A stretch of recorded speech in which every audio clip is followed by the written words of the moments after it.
l'atterrissage. Il est passé. Super, l'artiste. Super, encore un but sensationnel.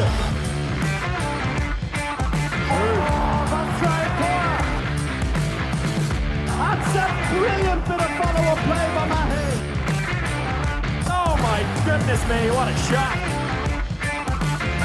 Sagosen setter den! Han setter den! Vi er i semifinale igjen! The semi-finals of the IHF World Championship are now set.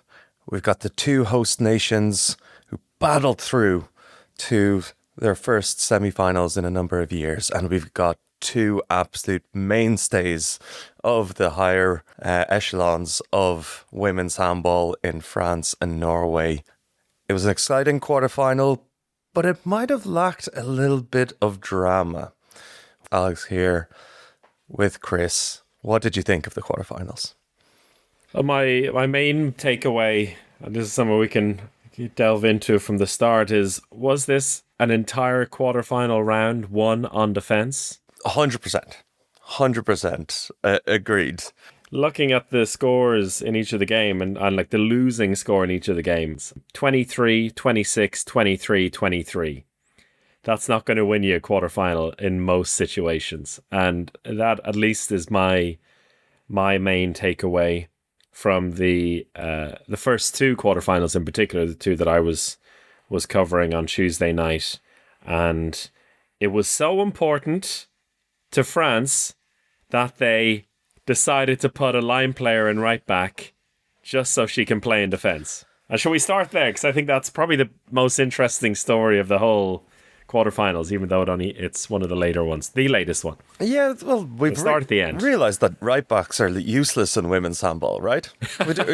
Who needs a right back? We don't need a left-hander. Who needs a right back? We've already decided that you don't really need a left-hander. You just want the right back to attack in a direct line. That's it. So it's a direct line on the outside. That's all we can do. And now France have decided, you know what? We don't even need this right back to pass or move. A line player can just run in a straight line. So Paletta Foppa play there.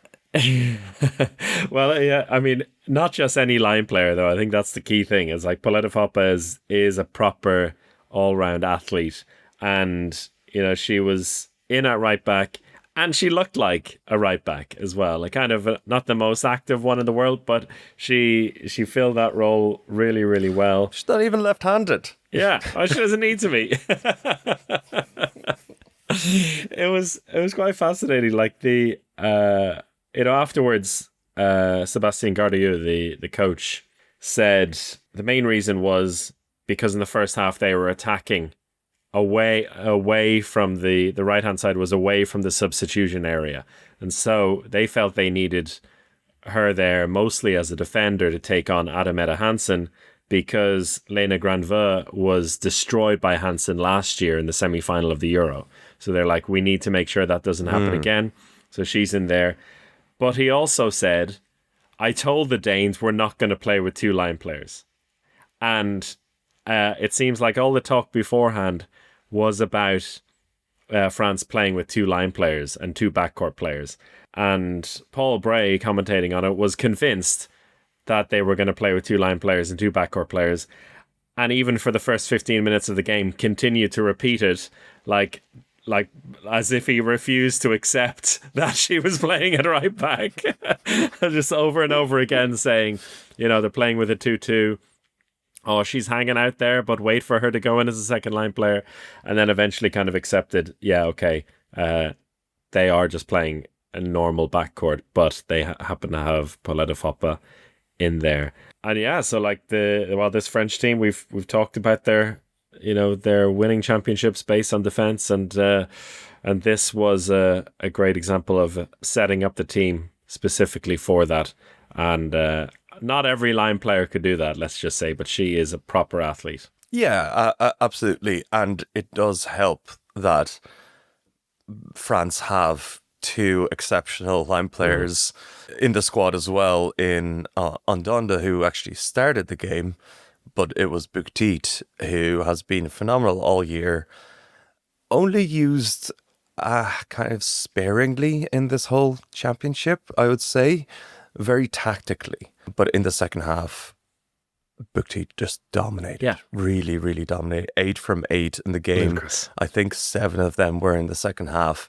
And I think 3 or 4 penalties in there as well. Yeah, France, it was line players and defense. That's their strength in this championship. They don't have Grassadi and Zeminko, a bunch of backward players, so they just decided that, we're gonna over-index on what we're good at. Their defense was exceptional. Again, we've seen France do this so many times, moving between a 6-0 to a 5-1 to a 3-2-1, all very fluidly, all like changing up to mess with the Danish attack. But Denmark just never had a run. Yeah. It just felt like they had a decent game overall. And this is the case with Denmark a lot of the time, is that they're just really solid. But they never had a run from their attack, from their defense, or their goalkeepers at any stage of the game, where there was just a string of top plays to get them back into the game. And it just felt they were grasping at France. They were just looking at them tantalizingly close. But never in reach. And this is, we will still focus on this game a little bit, but one of the strangest trends, I think, besides the defensive side of things in the 4 games, is that in 3 of them, the winning team was never behind in the entire match. So they took a lead at the beginning and they held on it into the end. There was one exception to this, where Hungary led Netherlands 4-3 in the 7th minute. And then from there, Netherlands took the lead and never looked back, which is so strange to not even have any kind of back and forth. The only back and forth in the games were the trailing team maybe getting within a couple of goals, which happened in most of the games. And yeah, Denmark got within a couple of goals and stayed there for about 3/4 of the game. But they were never like on top. And Hella Thompson, in her first time out after like 10 minutes, said like, we are not putting one foot right here. So she could sense something was really off in this. And yeah, it just seemed like France had their number in a lot of ways. Like, one of the things I'm most disappointed about the Denmark side of things is that we've talked about Giulia Scaglione. The Danes talked about her as like that potentially the next best player. She got 3 minutes of court time in the first half, didn't get a shot away, and then like she wasn't given a chance to play and to make an impact in the second half. Like, which feels like quite a mistake, as well as, Jurgensen was playing and stuff like that. If you want to try and like really mix things up, then you throw on a player like that and see what they can do. So there's one thing I've been thinking about. We're joking about these no right backs at the championship, and this is quite consistent across a couple of games in this quarterfinal. The teams with no right back, or a right-handed right back in a limited role, that role being just break through between 1 and 2 and either score or pass it to the wing. Like, they never go in and take a shot over the centre. That is the limitation of not having a left-hander there, because the direction and the body shape just doesn't work to go over the centre. So one of the limitations here is that, it felt like teams figured it out and have put some fast, smart defenders on their left side of the court on that right back, and a really strong one-on-one defender on the other side. What that means is, like, what's been happening over and over again is that the left back is probably the strongest player, takes a player on one-on-one, gets a little bit of space. The centre back, a really fast player, gets down the middle, goes one-on-one, and a defender has to help, and then your whole right side is open, and you don't need anything to happen. You just need a fast player to either break through or score on the right wing. And if you have a really strong defender like Paletta Foppa on that right back position, to just like not give the space to the opposing team's strongest player, not break down the centre, and you have a couple of fast, smart defenders on the other side who are moving really quickly, they just shut that down. Yeah. And that's, Denmark didn't get any breakthroughs in the whole game. Like, they got a few penalties, and that's as much as the French defence allowed them. There was a lot of penalties in the first half, but no actual flow in the Danish attack. Exactly, and you like that left hand side. Christine Jorgensen had a really good second half, and I think that's what limited Scaglione's play in this, because even though she scored 8 goals in the first half, there were 6 penalties and 2 open net full court shots, which was hilarious. You look at her in the first half, and you're like, wow, she must be dominating. No, and she's only played for 7 minutes. Yeah, exactly. It was very different. I think Anna Mette Hansen is not strong enough to like break down that defense, and maybe. Like, it felt like Helena Elver was the one that was getting the space in the first half, but she only has 1 goal.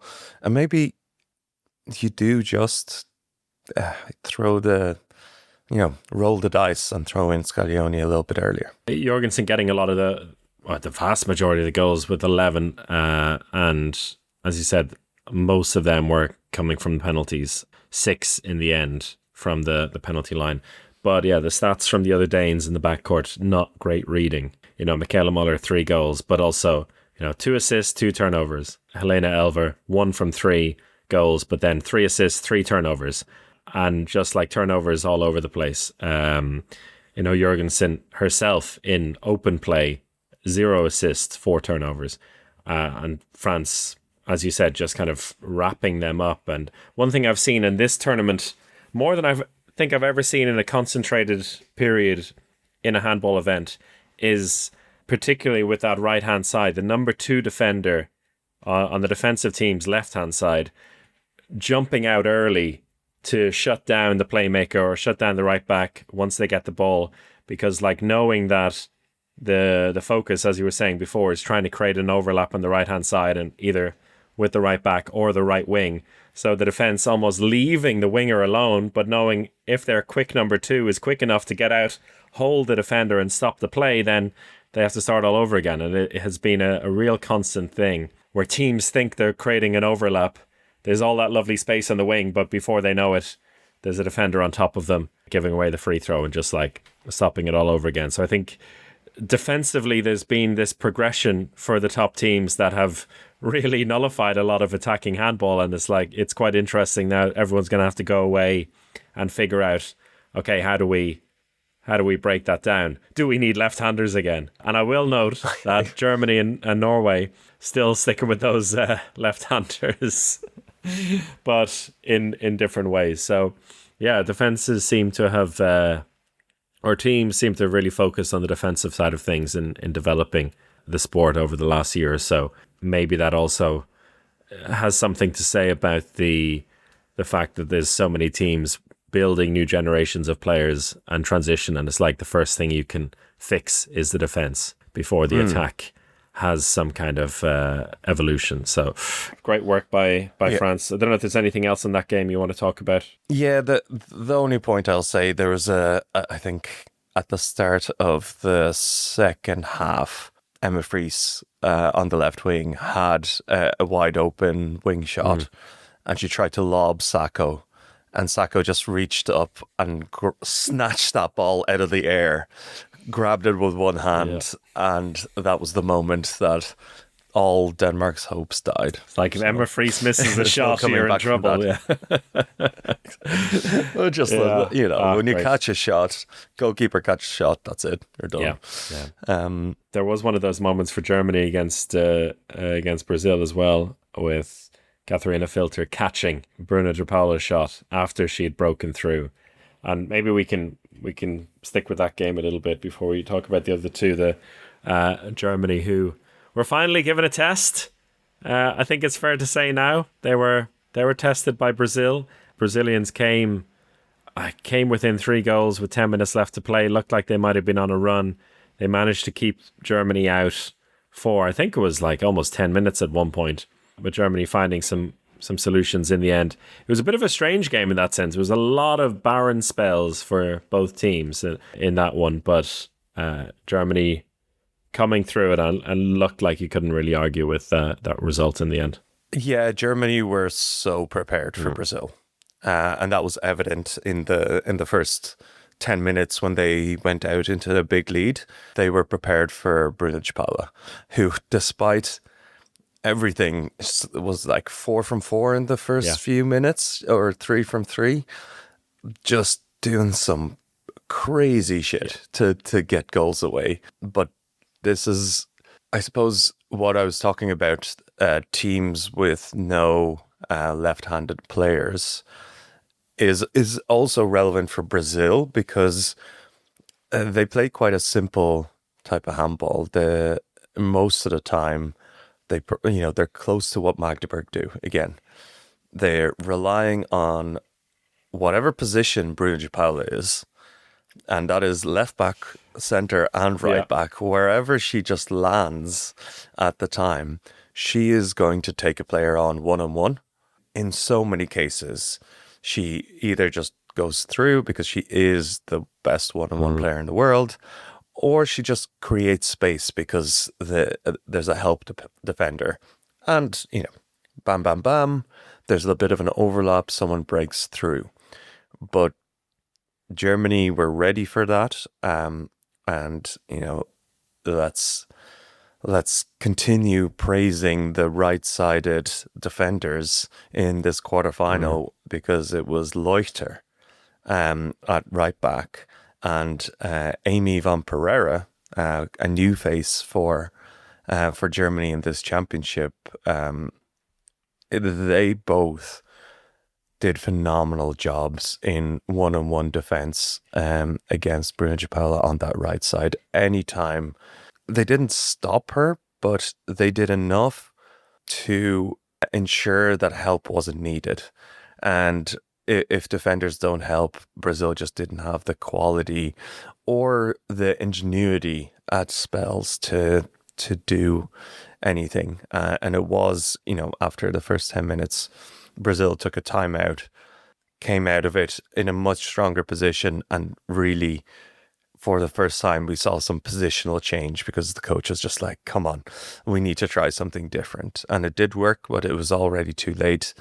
And not too late. Brazil really did get back into the game. But Germany, very impressive. Yeah. I say overall. As you said, they kind of accepted in a way that Bruna de Paula was gonna get breakthroughs, was gonna beat first defenders, which she did time and time again. But the secondary help was really good. And then you need, like, what Brazil have done well in this tournament. There's always been somebody in like a supporting role who's had a great game, who's like scored 6 or 7 goals, and they just didn't have that against Germany. The likely candidates like Fernandez at left back, she didn't score a goal. The other backcourt players like Guerrero is 2 from 5, Bitolo 3 from 9, Kelly Rosa 3 from 8, and it's just like, well, when you've got everyone else missing about 15 shots or being saved by Filter, because she had a fantastic game. I think she was over 40% and really stepping up, I think, or showing that she is a elite goalkeeper at this tournament. Then Brazil were going to be in trouble. They fought their heart out. They gave it everything. I think Bruna de Paula kind of accepted that at the end of the game. She was like, I don't think there was much more they could do except put the ball in the net. I mean, they were creating chances, but Germany coming through the test, and they will face France in the semi-final now, which I think will be an interesting battle? Like, are you feeling a bit more sure about Germany as a contender now that you've seen them come through that game? I think so. I was very impressed. And a theme of this quarterfinal, the other theme as opposed to the right backs, is growth of players. And I feel like we don't talk about that enough in handball. We see players kind of burst onto the scene, and we they're either great and they continue to be great, or they just stay a low level, and we just we accept that. It's, in other sports, that the growth and how a player develops is a big talking point, and this is the case with Emily Vogel, or Emily Bulk, in this championship, because the difference between the last couple of years and what I saw from Emily Vogel in this game was the decision making, and that is the biggest area of growth for handball players, from a talented, athletically gifted star to a decisive game winner. And that's what she was in the second half of that game. Very consistent throughout the game, but we've seen time and time again with her and Germany where it was just really reliant on her taking some sort of crazy shot. Yeah. That lands in rosette. Like, it's classic. When Germany starts to struggle, just like, please save us. And that just doesn't happen anymore. In two factors, because there's better players around. Again, Leuchter in attack as a big shooter was sensational in that first half. And Emily Vogel just made the right decisions and waited for the right time to break through or take the shot so many times. And it's such a sign of growth and development for a player that is actually difficult to see, because she probably has scored less goals in this championship. But if I don't know her shooting percentage right now. I can look at it for you, but do you want to guess before I give you? I'd say she's in the 60s. Yeah.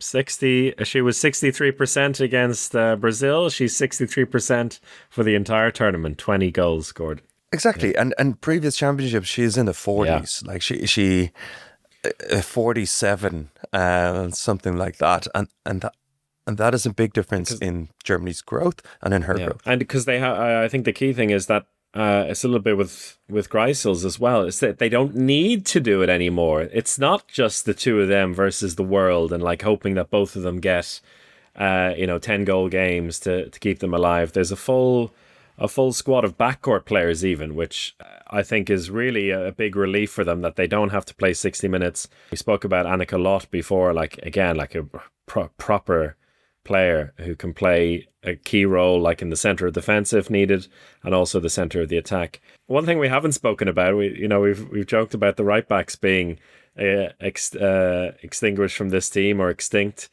from other teams, but the line player position is being almost removed by Germany for a lot of this tournament, going for the 4 backcourt player approach quite often, a lot in their transition play, and they really only have one attacking line player that they want to use when they want to use it, and that's Lisa Antel, who I was a little bit down on at the beginning of the tournament because she wouldn't play. She's not being used in defense, and I think that's why they're happy to play with this 4 backcourt player approach, because it's like we can use both our central defenders as backcourt players, and if it works, if we're in a flow, we just keep that going. But Lisa Antel, when she is used, has been sublime. She has got a perfect 14 goals from 14 shots in this tournament. Bit part player, but when she's needed, is doing it perfectly well, which I think is the kind of thing we saw back in the day of Bjarta Myrhol, but haven't seen too much of from other line players. The line players have been a weapon for all of the teams in this championship. That whole 4 backcourt solution with either Xenia Smits or, again, Amy van Pereira both doing the second wave and going around a couple of times before choosing to come off has worked. I don't like it. We need line players. We need line players in attack and defense. That's so that I still don't. I'm starting to hate more and more the attacking line player as a concept, just a pure attacking line player. Yeah, but I mean that's why I think that they've done this well, because I think that's been a weak point for Germany over the years. The line players, like they haven't had one in a while who's been so good in both ways. Maybe Anja Althaus was the last one, and so they have a bit par player in Antel, and besides that, it's you're allowed to attack if you can defend, and I think that is a good way to approach it. So we'll go quickly into the other two quarterfinals, which for me I think were a little bit more straightforward. I want to ask about the Netherlands versus Hungary, and a key moment, according to the Hungarians, and looking at all of their post-match reaction. Catherine Kluivert, red card, the 39th minute. They were 17-13 down at the time, and Kluivert running back for a fast break for the Dutch, accidentally tripping up Bo van Vetering. It looked like she was trying to stay away. They crossed paths, she tripped up, and the referees, not even going to the video review, just a straight red card. One of them had his mind made up that it was a red card, and from there, that was pretty much game over. It went from 17-13 to 20-13, and the Dutch never looked back there, which is a pity, because I think the video review's been used quite a lot. I think used fairly well. Also, having the referees do the mic, like explaining the situation they've had in the NFL for years and in the Premier League this year. That adds a little bit to it. Referees are definitely having to figure out, like, what are these actual terms? Exactly. How do I describe what happened for the lay person? Yeah, I felt that was a bit of a pity. One of those games where I kind of accepted that the Dutch were always they weren't going to lose this game in front of 9,000 people. They were always going to get through. Yeah, and Kluivert up to that moment, 3 from 8. Struggling. Not amazing. The Netherlands are just very impressive. They're a really, really top quality team. Speaking of growth, I said it was a theme across the board, and we've spoken about the Netherlands kind of growing in as a team. But the one player that I think has developed into a top player is Jara ten Holte.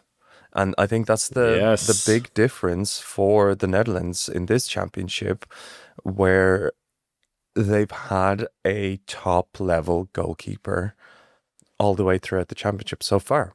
Jara ten Holte has been promising, has been good, has been streaky, put in some great performances, but a little bit down in previous championship. But this is the one where she has really stepped up, and it was actually the game against France that impressed me the most, because Netherlands went out into a lead and had to do Sacco for France started making save after save, and on the other side Jara ten Holte was like, oh, anything you can do I can do better, and kept making save after save, and it showed a real confidence, a real strength that to not wilt in a situation. That was the case for the two biggest games for the Netherlands in this championship, against France, 14 saves, against Hungary, 15 saves. She's been phenomenal. I fully agree. And the word you use there, streaky, I think is quite interesting, because she has I think the last couple of years been very streaky, and it's incredible what a bit of confidence for a goalkeeper, or any player, but for a goalkeeper gives you, like, compared to her club career at the moment. A few years ago, she was with Borussia Dortmund, was incredible, like everyone was hyped on her, and then she moved to Odense, and last season they brought in Katrina Lunda halfway through the season. You remember Odense, and she led them to the Champions League final. But Ten Holte was then down to third in the pecking order for the team, and her. So just like a quick comparison. So last season in the Champions League, she accumulated 73 saves over the entire season at just under 25%. So, like, not what you expect from a Champions League finalist goalkeeper. In this tournament alone, she's made 73 saves. So for this whole tournament has made the same amount as a full season in the Champions League last year and is on 40%. Great to see her kind of come to life and show that form that a lot of people were excited about her, and I think that will make a big difference to her like career in general. Like a great example is Sophie Zemere, her opposite number, who, you know, the Hungarian goalkeepers did well again yesterday, but she had that kind of tournament last year. Massive, what a bit of confidence does in that regard for a keeper. And they're going to need it against Norway because at the moment, I don't know where Norway are going to be stopped. They made the Montenegro game look easy. I think we kind of knew it was going to be that kind of game. But like everything coming from the Norway camp is just like, wow, this is the best I've felt in my life, says Henny Reistad. I haven't felt power like this ever, says Maren Ardal. Ole Ekstad saying, I don't even know who my best team is yet. This is great. He's just like, they had I think the biggest takeaway, though, and this says more about the match itself than anything, was the fact that a couple of thousand football fans from Bodo Glimt were at the game and they made a nice atmosphere. Like that was, so everything is looking upwards for Norway.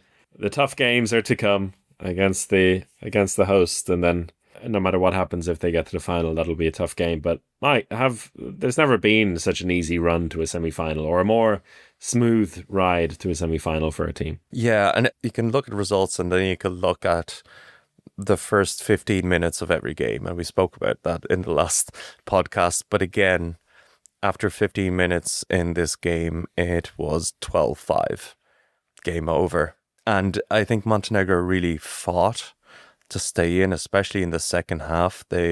Georgina Jankovic showed that never say die attitude that we've seen from Montenegro, the fight through it. She finally took everything upon herself in this championship and decided she was the best player on the court, but unfortunately she wasn't. Henny Reistad is back in the game. A well-rested, nicely tuned Henny Reistad decided to flex her muscles in this quarterfinal. Really, okay, this is a proper game. I'm going to play all of it and I'm going to dominate. 9 goals, 4 assists, over 80% shooting. And this time, it wasn't the goalkeepers for Norway. Katrine London not in ethereal form, but they do have... Didn't need to be. They do have the other best player in the world. Yeah. Norway conceded 10 fewer shots on target in the first half, which that'll do it. Your goalkeeper doesn't need to make more than 4 saves if you're only giving away 14 shots. Yeah, this Norway team is great. And Henny, what a joy it is also to not even have her have to play more than half a game. Her average court time in this tournament is 25 minutes, which to be able to do that, no wonder she's feeling like in the best form, because she's barely had to play. This is the 8th match now coming up, and she, free and easy. Previous tournament, she's had to come in a little bit injured or with some niggles, but flying here, quite scary. I mean, there will be something exposed about this team, whether it is the left wing position, because they have Anniken Volek there as the only left winger, and she's relatively new, can be a bit streaky. I mean, Veronica Christiansen ended up playing left wing for the second half of that game. Talk about a versatile player. And then they were giving the ball away eventually, which they always do. It doesn't seem to matter too much, but it feels like we're kind of clutching at straws a little bit. It's like, there could be some things that go wrong, but there's enough kind of overriding factors they have that can set that straight. I just hope the Dutch are able to deliver the game of their lives at home to make it a proper scrap, because this is a classic.